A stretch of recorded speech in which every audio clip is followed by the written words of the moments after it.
Hello student, today we discuss structure of atom and lecture number second.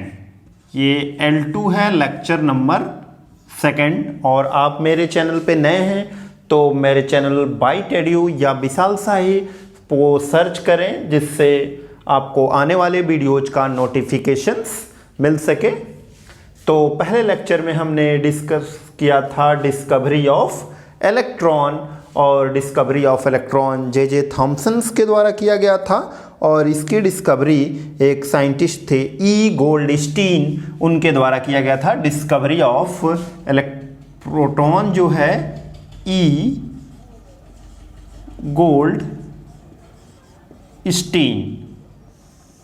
Goldstein नाम के scientist थे। ई Goldstein, इन्होंने proton की discovery किया था। और अभी हमने देखा था कि जो डिस्चार्ज ट्यूब का सेटअप लिया गया था during the discovery of electron, कुछ वैसा ही सेटअप इसमें भी लिया गया था।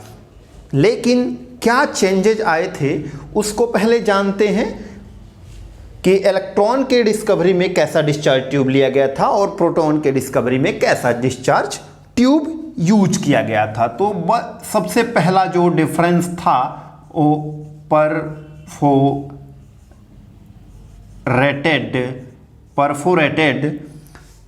कैथोड लिया गया था। परफोरेटेड कैथोड लिया गया था। Perforated mean that's cathode having minute hole, ऐसा कैथोड जिसमें बहुत पतले पतले होल्स थे। क्लियर। उसके बाद पोटेंशियल यहाँ पे हाई अप्लाई किया गया था। इसमें भी वैक्यूम पंप का यूज किया गया था। तो कैसे ये डिसाइड हुआ कि कैथोड रेज प्रोड्यूस और एनोड रेज प्रोड्यूस हो रही है? तो सबसे पहले सेटअप कुछ ऐसा था। तो इस तरफ क्या जा रही थी? कैथोड रेज जा रही थी। ध्यान से सुनिएगा, कौन सी रेज जा रही थी? कैथोड रेज जा रही थी किधर? एनोड्स के तरफ। ये मूव कर रही थी कैथोड रेज एनोड के तरफ। लेकिन इसमें कुछ गैस के पार्टिकल्स थे। अगर गैस का कोई भी पार्टिकल होगा और ये इससे टकराता था तो आयनाइज कर देता था। क्या कर देता था? Cathode ray ionised the gas particle. ये बहुत ही इंपॉर्टेंट चीज है समझना, जो क्लास 9th में नहीं बताया जाएगा। आयनाइज द गैस पार्टिकल, और जब ये आयनाइजेशन होगा गैस पार्टिकल का तो ये क्या होगा? यहां से इलेक्ट्रॉन यहां से निकल जाएगा। क्योंकि अभी आप आगे पढ़ेंगे प्लैंक्स की थ्योरी की, जब कोई भी एनर्जी पाता है पार्टिकल तो वहां से इलेक्ट्रॉन निकल जाता है, तो ये पॉजिटिवली चार्ज हो गया। तो ऐसे इसमें बहुत सारे गैस के पार्टिकल्स थे और इलेक्ट्रॉन तो इधर से मूव करने लगे। तो इलेक्ट्रॉन किधर मूव करेगा? पॉजिटिव प्लेट्स के तरफ। तो इलेक्ट्रॉन ये पॉजिटिव प्लेट्स के तरफ मूव किया। That's means cathodes are move towards anode. But ये जो पॉजिटिवली चार्ज पार्टिकल्स थे वो फाइनली किधर मूव करने लगे? फाइनली ये जो पॉजिटिवली चार्ज पार्टिकल थे गैस के, ionise due to the cathode, ये मूव किए कैथोड के तरफ। तो इसको हम फाइनली बोला गया ये ही एनोड रेज है। और इसको पता लगाने के लिए यहाँ पे कुछ जिंक सल्फाइड्स की लेयर का यूज किया गया था इसमें भी, कि जहाँ से फ्लोरोसेंस डेवलप हो। यहाँ पे जिंक सल्फाइड लिया गया था। जिंक सल्फाइड पे ये जब टकराई तो यहाँ पे फ्लोरोसेंस डेवलप हुआ। सबसे इम्पॉर्टेंट बात ये है, क्या समझने वाली है इसमें, कि कुछ लोग कह देते हैं कि कैथोड और anode, cathode rays are produce from cathode but anode rays are not produce actually from the anode plates. They are produce due to the ionisation of gas particle due to cathode rays, and the ionized gas particle move towards in the form of canal, to move to in the form of canal। Canal, तो canals के form में move की, इसीलिए हम इसको कभी कभी canal raise भी बोलते हैं, तो इसको कैनॉल रेज भी बोलते हैं। इस वीडियो को क्लास 9th के बच्चे भी देख सकते हैं ना। क्लास 9th में जो स्ट्रक्चर ऑफ एटम्स है उसमें भी ये सारी चीज़ें दी हुई हैं, तो कुछ वीडियोज तो क्लास 9th के भी इक्विवेलेंट्स होगा। इसके बाद इसकी प्रॉपर्टी देखी गई, तो पहली प्रॉपर्टी इसकी थी स्ट्रेट लाइन। जो ये एनोड रेज थी वो स्ट्रेट लाइन में मूव करती थी। दूसरी इसकी प्रॉपर्टी थी deflect in magnetic field and electric field.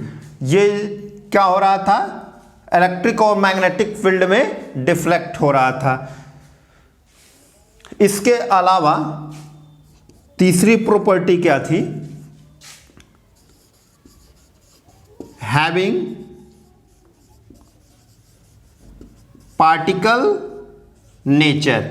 Particle nature की बात कैसे पता चली, सिमिलरली इसमें भी क्या किया गया, पैडेड व्हील लगाया गया, पैडेड व्हील मूव करने लगा, जिससे हमें पता चल गया कि जो ये हमारी कैनॉल रेज है, प्रोटॉन है, एनोड रेज है, वो हमारा पार्टिकल नेचर का है। इसके अलावा इसमें भी दोनों तरफ मैग्नेटिक फील्ड और इलेक्ट्रिक फील्ड लगाया गया, और ये देखा गया कि यह निगेटिव प्लेट की तरफ मूव किया। इसमें सपोज करें कि यहाँ पे एक निगेटिव प्लेट लगा दें और यहाँ पे एक पॉजिटिव प्लेट लगा दें, तो ये जो रेज थी वो निगेटिव की तरफ ऐसे मूव करने लगी। तो इससे फाइनली कहा गया पॉजिटिव चार्ज पार्टिकल हैं। ये कैसी पार्टिकल हैं, पॉजिटिव चार्ज पार्टिकल है, पॉजिटिव चार्ज पार्टिकल। तो ये कुछ इसकी प्रॉपर्टी थी। फिफ्थ प्रॉपर्टी अगर देखें तो जो E/m ratio are smaller than the E/m ratio of electron, and the E/m ratio for proton comes, कितना आया था, 1.67 इंटू 10⁻⁻27 kg। अगर इसकी मास की बात करें तो मास कितना आया था, 1.67 kg। अगर ये मास जो था 1.67 इंटू 10⁻27 kg आया था, बट E/m रेशियो की वैल्यू कितनी आई थी, E/m रेशियो की वैल्यू जो थी वो थी हमारी 9.58 इंटू 10⁻7 कूलम पर kg। क्लियर। और चार्ज ऑफ प्रोटॉन कितना होता है, charge of proton are similar to the charge of electron, but sign is differ. Positive 1.6 into 10⁻⁻19 coulomb, that's is the charge of proton. तो ये all about the discovery of proton था। तो सबसे पहले आपको दिमाग में ये रख लेना है कि anode rays are not produced from the anode electrode, they are produced due to the ionization of gas by the cathode rays। तो ये इसकी कुछ प्रॉपर्टी थी। इसमें ये भी आयनाइजेशन इफेक्ट, पेंट्रेशन प्रॉपर्टी, बहुत सारी इसकी प्रॉपर्टीज है। तो इसको डिटेल में आप बुक से प्रॉपर्टी जो मेनली प्रॉपर्टीज है यहाँ पे मैंने बता दिया है। तो thank you for watching and like subscribe. अगर कुछ चीज़ें नहीं समझ में आई हैं तो कमेंट बॉक्स में कमेंट कर सकते हैं, जहां से मैं इसको डिस्कस कर दूं। जिससे आपको काफी समझने में दिक्कत ना हो। Thank you.